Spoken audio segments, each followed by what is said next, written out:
Good day everyone, good day ma'am. We are the reporters and for this presentation we're going to present an activity on fixed, variable and marginal costs. The question is, a small bakery has the following monthly cost. The rent, which is cost 10,000, salaries of permanent staff 15,000, ingredients such as flour, sugar, etc. 20 pesos per loaf of bread, and electricity 2,000 pesos. The question is, if the bakery produces 1,000 loaves in a month, what is the fixed cost or FC? Costs do not change with the level of production. So the fixed cost or FC is the rent plus salaries plus electricity. And the fixed cost is, the amount is 10,000 for the rent, 15,000 for the salaries, and 2,000 for electricity, with a total of 27,000. Therefore, the fixed cost is 27,000 pesos. For question number 2, what is the variable cost? Competition. Variable cost varies with the number of loads produced.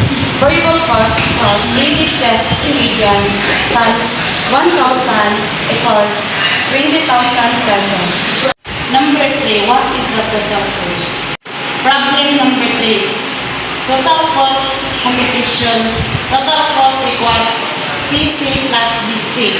Total cost 27,000 pesos plus 20,000 pesos equal 47,000 pesos. The total cost is 47,000 pesos.